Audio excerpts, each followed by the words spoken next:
가습기 살균제로 1,700여 명이 숨지고 4,400여 명이 피해를 호소하고 있지만 제조 관련사인 SK케미칼과 애경산업은 1심에서 무죄를 선고받았죠.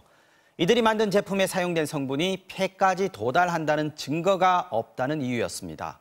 그런데 이 가습기 살균제 성분을 들이마시면 폐 깊숙한 곳까지 침투한다는 사실이 실험을 통해 입증됐습니다.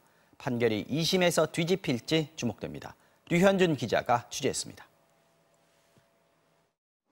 가습기 살균제 성분을 코로 흡입한 쥐를 촬영한 영상입니다. 살균제 성분이 있는 부분이 밝게 빛나고 살균제가 많이 침투한 곳은 노란색과 붉은색으로 보입니다.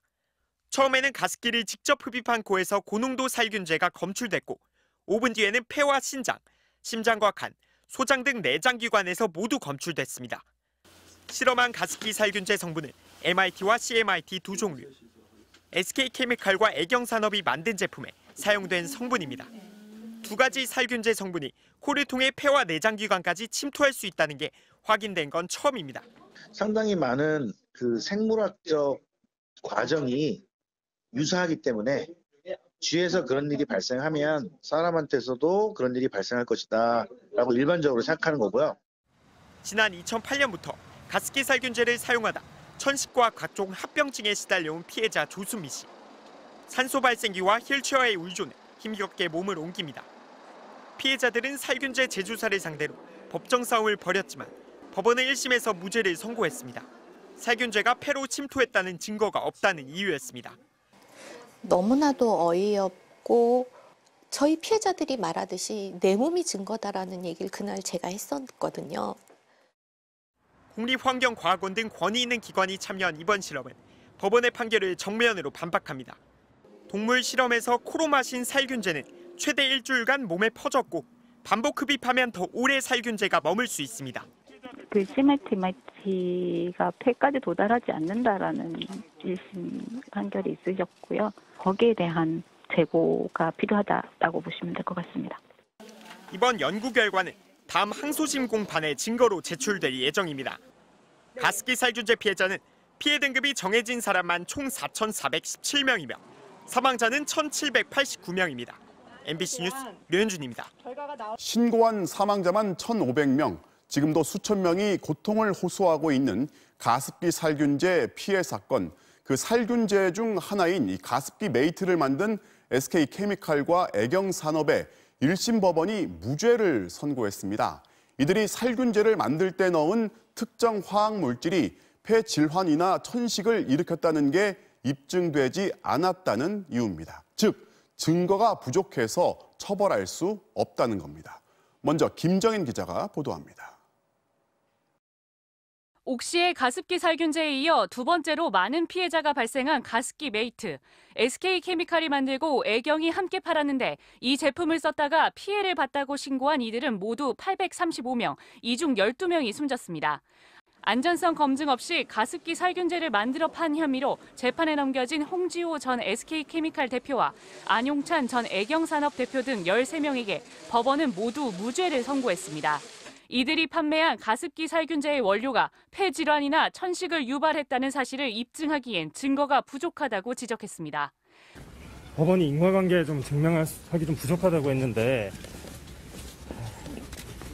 피해자들에게 좀 하고 싶은 말씀 없습니까? 가습기 살균제 성분이 유해하다는 의혹부터 입증에 실패했기 때문에 SK케미칼과 애경이 유해성을 일부러 숨겼는지는 따질 필요조차 없다고 봤습니다. 피해자는 있는데 가해자가 없는 꼴이 된 겁니다. 가습기 메이트를 쓴 피해를 공식 인정했던 정부의 조사 결과와 이번 판결이 정반대로 나온 것도 논란입니다. 시민사회단체에서 너무 제대로 대응하지 못했고 국가와 정부 수사기관들이 피해자들 편에 서 있지 않았던 것 같습니다. 검찰은 전문가들이 엄격한 절차를 거쳐 심사한 가습기 살균제 피해 판정 결과를 법원이 부정했다며 항소하겠다고 밝혔습니다. MBC 뉴스 김정인입니다. 가습기 살균제 피해 사건과 관련해서 살균제를 만든 SK케미칼, 애경의 대표이사 등이 이틀 전 무죄 판결을 받았습니다. 이 법원은 가습기 살균제와 폐 질환 사이에 인과관계가 없다는 근거를 들었는데요. 하지만 전문가들은 동물 실험만을 판단의 근거로 삼은 건 적절하지 않다면서 법원을 비판하고 있고 피해자들의 반발도 이어지고 있습니다. 보도에 이재민 기자입니다. 1심 법원의 무죄 선고 이틀 뒤 피해자 가족들이 다시 모였습니다. 990원짜리 살균제 하나 때문에 부인을 잃은 남편은 피가 거꾸로 솟습니다.